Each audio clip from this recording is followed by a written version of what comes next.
Couchez-vous. Que le Seigneur vous bénisse. Pendant ces quelques minutes, je voudrais réagir sur le sujet de l'actualité à la lumière des Saintes Écritures et sur un plan juridico-politique et spirituel. Alors, avec vous, le pasteur Patrick Anani-Touré, qui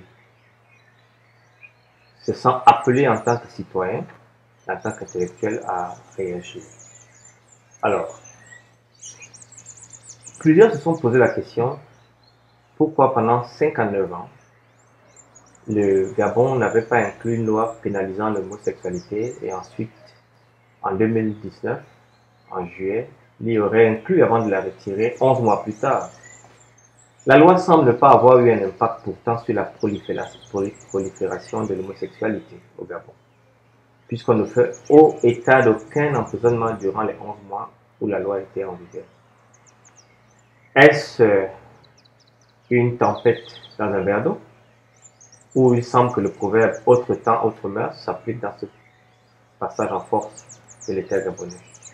Les mœurs changent au fil des époques, c'est vrai, mais du point de vue du législateur, l'article 402 au titre des atteintes aux mœurs indique que les 5 alinéas voulaient prévenir le préjudice ou les effets nuisibles des attitudes contre le mode de vie de la société gabonaise. Alors, dans les mœurs gabonaises, nous considérons toujours les relations sexuelles avec une personne de même sexe comme contre nature, ou chez les bêtis par exemple, comme évoux ou sorcellerie.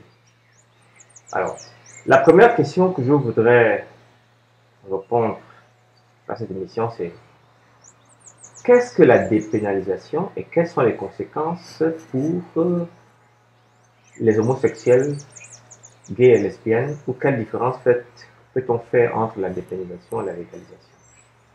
Alors, dans les réseaux sociaux, nous avons vu qu'il existe une véritable confusion entre la dépénalisation et la légalisation. Or, il n'en est rien. En effet, la dépénalisation est le fait de sortir un acte ou un fait de l'ordre des infractions ou de l'ordre d'une faute pénale. En revanche, la légalisation est le fait de faire entrer un acte ou un fait dans l'ordre juridique. Ainsi, dépénaliser l'homosexualité signifierait que le législateur décide de ne plus en faire une infraction pénale ou un crime ou un délit, si on peut l'appeler ainsi, entraînant pour le contrevenant un emprisonnement ou une peine d'amende. Toutefois, si la dépénalisation n'est pas synonyme de légalisation, elle signifie néanmoins autorisation de fait, ou autorisation de faire parce que, à reprendre l'article 5 de la Déclaration des droits de l'homme et du citoyen de 1789, tout ce qui n'est pas défendu par la loi ne peut être empêché. Et nul ne peut être contraint à faire ce qu'elle n'ordonne pas.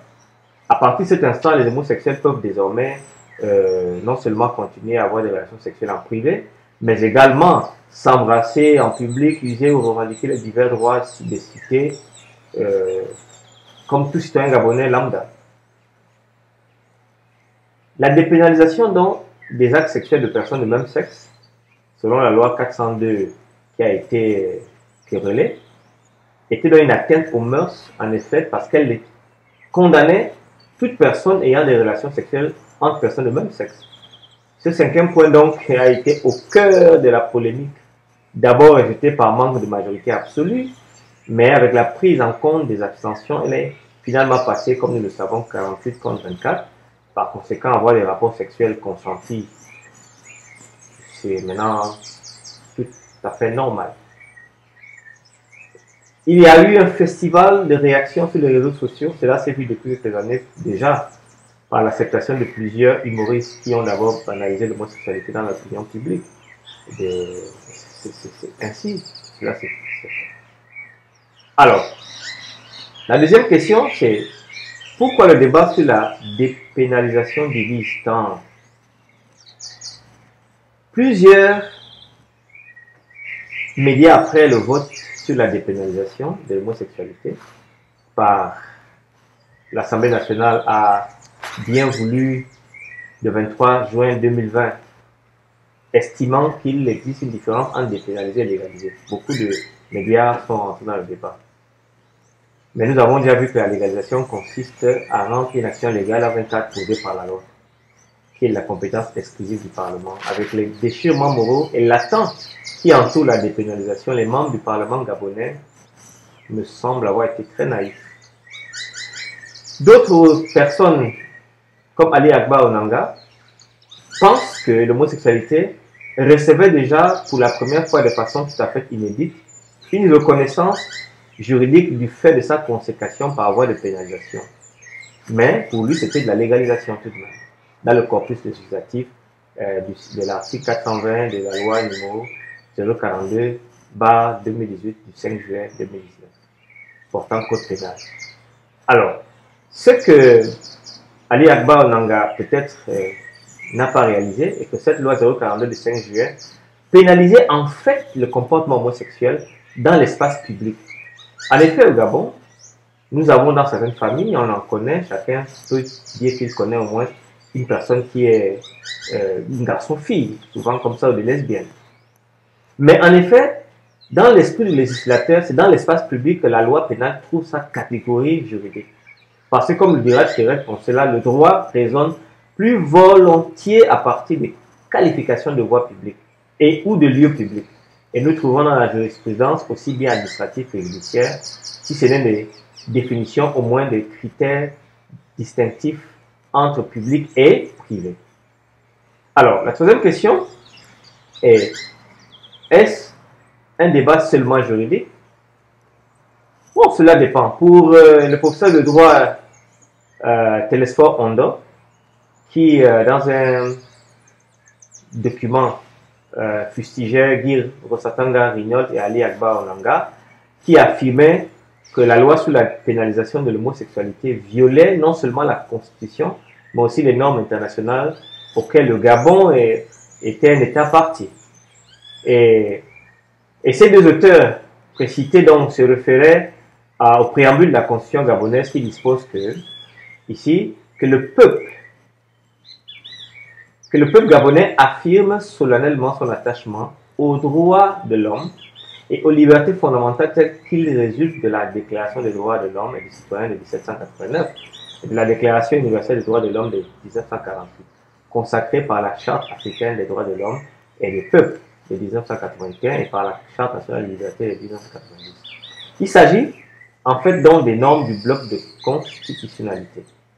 Il convient, selon professeur Télésphore Ondo, de rappeler à ces deux personnes que la Cour constitutionnelle, dans sa décision numéro 319/CC du 3 juin 2019, journal officiel numéro 27 de juin 2019, qui déclare cette loi déjà conforme à la Constitution, c'est-à-dire qu'elle est conforme à l'ensemble des normes de référence du bloc de constitutionnalité.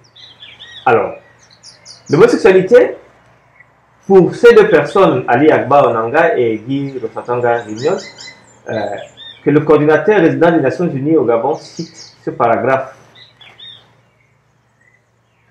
Chaque citoyen a droit au libre développement de sa personnalité dans le respect des droits d'autrui et de l'ordre public. Mais le problème dans ce passage est que ni les travaux préparatoires des instruments internationaux cités dans le préambule, ni ceux de la Constitution du 26 mars 1991, encore moins les commentaires de la Cour constitutionnelle de 2012 sur l'ensemble des textes de bloc de constitutionnalité, n'ont fait état d'un lien quelconque entre les dispositions visées et les personnes d'identité LGBT. Autrement dit, de l'avis du professeur Télésphore Ondo, il n'y a aucune contradiction entre la pénalisation de l'homosexualité et la Constitution, donc il n'y avait aucun problème. Pourquoi?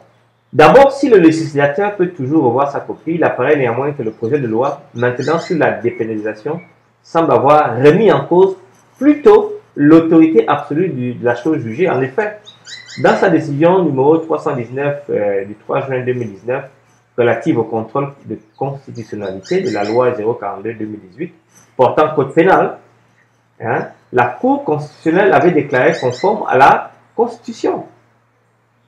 Donc, la Constitution selon laquelle les décisions de la Cour constitutionnelles ne sont susceptibles d'aucun recours. Elles s'imposent au pouvoir public, à toutes les autorités administratives et juridictionnelles et à toutes les personnes physiques et morales. Ensuite, l'adoption dans l'urgence, sans débat public, de la loi sur la dépénalisation de l'homosexualité par une poignée de 48 députés seulement, contre 24 et contre 25 abstentions, sur 143 députés de l'Assemblée nationale, et de 59 sénateurs contre 17 et 4 abstentions sur 102, sur une question aussi extrême et aussi importante, pose un problème à beaucoup, et ça pose un problème de légitimité. Elle peut être légale, mais pas légitime, au regard de la Constitution. En effet, nous, le peuple gabonais, il est notoire que nous sommes conscients, comme il est écrit, nous sommes conscients de la responsabilité que nous avons devant Dieu et nous sommes attachés à ces valeurs sociales, morales et spirituelles et totalement opposées donc aux relations sexuelles entre personnes de même sexe.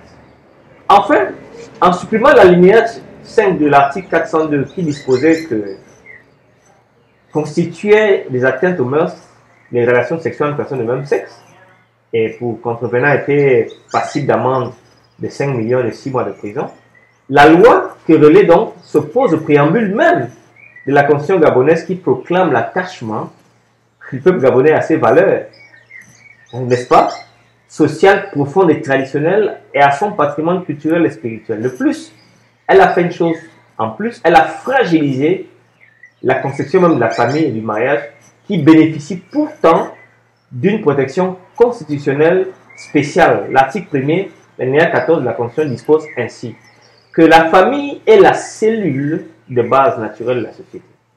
Le mariage, union entre deux personnes de sexe différents, en est le support légitime. Ils sont placés sous la protection particulière de l'État. Bon, l'État donc qui garantit, voyez donc, la cellule familiale pose encore des jalons pour la détruire plus tard. Le Premier ministre qui a défendu la loi sur la dépénalisation de l'homosexualité à l'Assemblée nationale est emboîté par la Première Dame. Ces derniers donc ont justifié leur soutien à cette modification pour préserver les homosexuels de la stigmatisation. Mais on comprend bien que les homosexuels au Gabon n'ont jamais été stigmatisés autant que tels, puisqu'il n'y a aucun exemple qu'ils ont fourni. Combien sont allés en prison? Personne, à raison de disposition actuelle de notre ancienne législation qui a été abrogée. Ils nous disent. Pour autant, est-ce parce que les voleurs et les violeurs seraient stigmatisés qu'il faudrait envisager de dépénaliser le vol et le viol? Or, par ce vote, les 48 les parlementaires ont revêtu cette modification du sceau de la légalité. Sauf que ce vote ne reflète pas l'opinion des Gabonais et des Gabonaises dans leur majorité, et encore moins dans une certaine mesure, il n'est même pas l'image de la majorité du PDG lui-même. C'est Parti démocratique gabonais. Alors, le gouvernement dans son ensemble doit tirer les leçons et revoir radicalement sa copie de ce qu'ils sont en train de faire. Et le Parlement, avec en intérieur qu'une loi impopulaire aura nécessairement des conséquences dans le court, le moyen et long terme. Une chose est certaine, cette modification va sceller le sort de nombreux députés, de ceux qui ont voté pour. Et je peux parier là-dessus. Et à la question de savoir que veut en fait la communauté gay et lesbienne, mais ils veulent en fait la liberté comme à Sodome et à Gomorrhe. C'est la même méthode partout ailleurs. Des 29 pays qui ont accepté le mariage pour tous, ou bien qui ont les GPA en fonction, en rapport du mariage entre les personnes de même sexe, c'est la même méthode. Des lobbies financent. Les appuis reçoivent des dénonciations de la discrimination, de toute stigmatisation et de l'intolérance à l'égard des personnes d'identité LGBT. Généralement, c'est des gens du gouvernement qui ont des enfants, des filles et des filles qui sont gays et lesbiennes, et qui utilisent les leviers de l'État pour faire parvenir à leurs enfants cette liberté de vivre leur vie comme en Europe. Ensuite, il y a des revendications des droits spécifiques en ce qui concerne le droit de manifester en public, le carnaval, le festival gay, Pride, et le droit d'adopter des enfants, le droit de l'éducation sur l'orientation sexuelle, et enfin le droit au mariage. C'est la même méthode. Et le Gabon n'en est pas épargné. Quoi qu'ils disent, dans les mois et les années qui suivent, le Gabon devient donc une bataille de LGBT pour avoir tous ses droits. Alors, à la cinquième question, quelle est la relation des droits homosexuels et des droits de l'homme? En fait, la nature juridique de la Déclaration universelle des droits de l'homme a un grand impact pour les particuliers. C'est vrai. Mais, telle qu'elle est pratiquée de nos jours, elle devient maintenant anthropocentrique. Et les gay rights n'incluent pas Dieu dans leur débat. Dieu n'est pas là, ils sont nés comme ça. En born that way. Cet anthropocentrisme est donc incomplet s'il ne prend pas en compte l'ordre, le genre, la création prise par Dieu. Les droits de l'homme, proclamés à la fin du 7e siècle, ont idéologiquement été remplacés de nos jours par ce qu'on appelle les droits humains. Tandis que les premiers s'articulent autour de la citoyenneté, le second fait la promotion du droit individuel par une politique de compassion, parfois au détriment du peuple. Il s'appuie non sur la construction territoriale, mais plutôt vise à transcender la forme étatique. Pour Justine Lacroix et Jean-Yves Pancroche, ce qui semble aujourd'hui évident, à savoir que le principal objet des droits humains est d'imposer des limites à l'activité de l'État, serait une idée étrangère aux droits de l'homme qui visait à définir la citoyenneté et non protéger l'humanité. Autrement dit, l'alliance des droits de l'homme et de l'État-nation ne serait pas une contingence malheureuse, mais l'essence même de ces droits. En fait, comme Arendt suggère, nous sommes en pleine politique, car les droits de l'homme ne sont qu'un rapport de force et qui ne sont pas le fondement, mais le produit de la politique. Alors, la sixième question est de savoir quelle est l'éthique de la dépénalisation.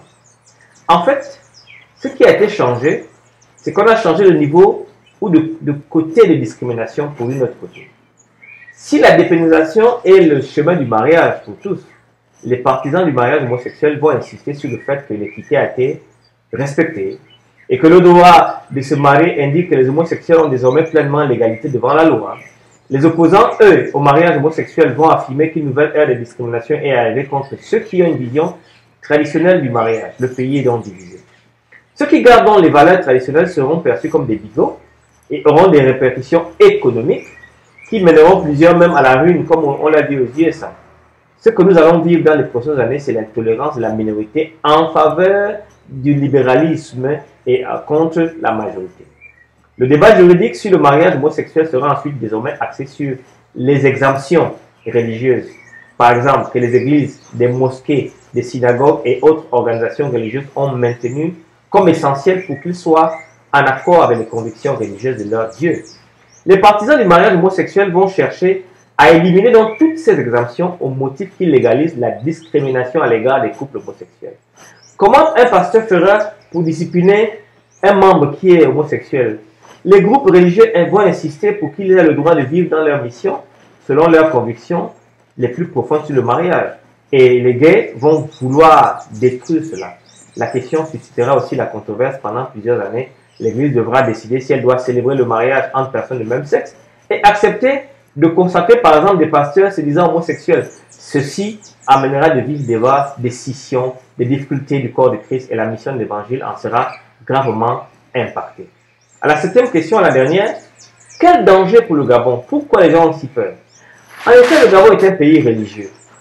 Les gens ont remarqué que des 29 pays qui ont accepté l'homosexualité ouvertement par leur corps parlementaire, quand vous voyez comment elles subissent les assauts du Covid-19 comme si c'était un signe de Dieu, les Gabonais ont peur.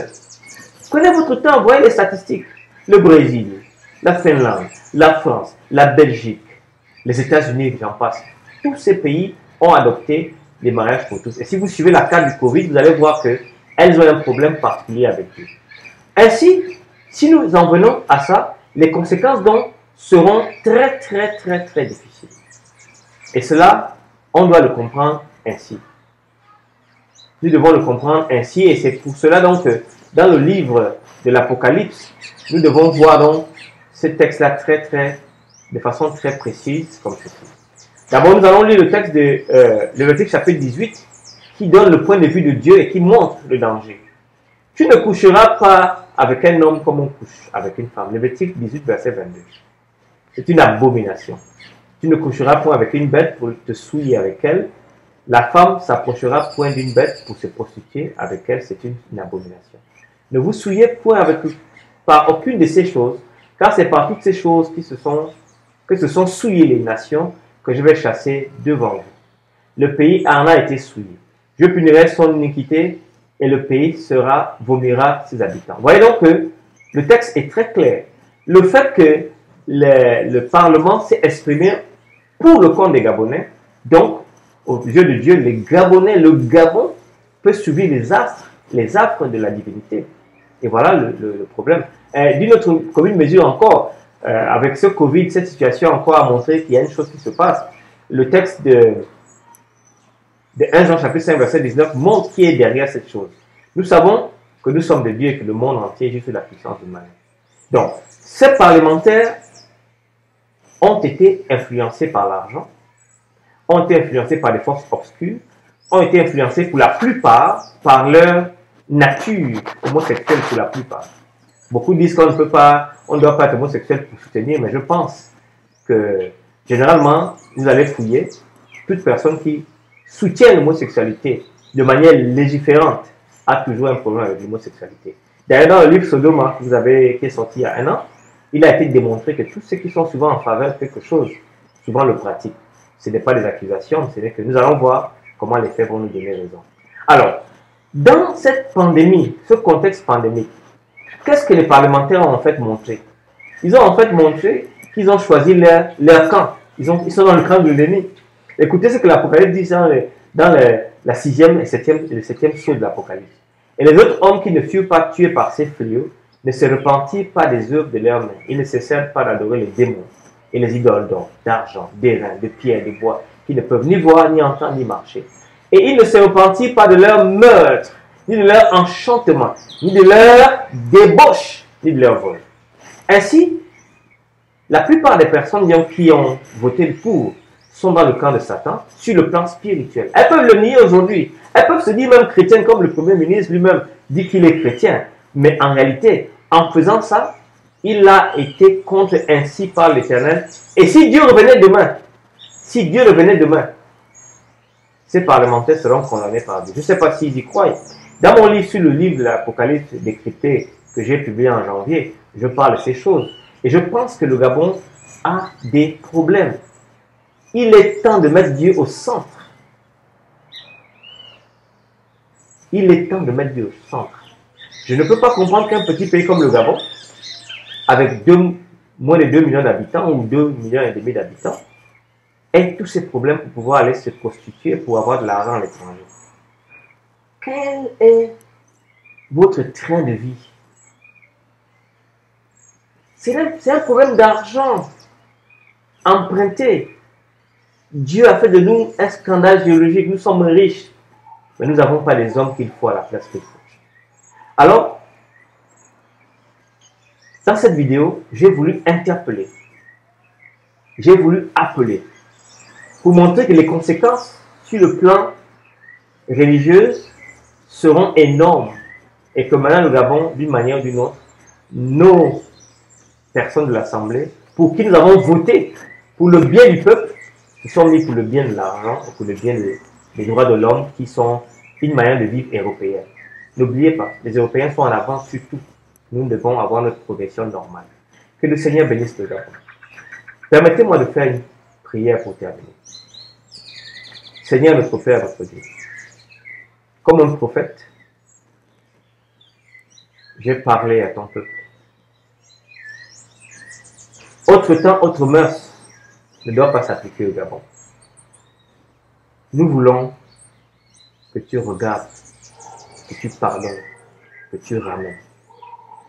Je prie pour la communauté religieuse du Gabon, toute église confondue, afin qu'on se mette d'accord sur le principe de batailler ensemble en ton nom, pour le peuple gabonais, par le peuple gabonais, afin de pouvoir faire comprendre à l'État que désormais, elle devrait faire avec nous.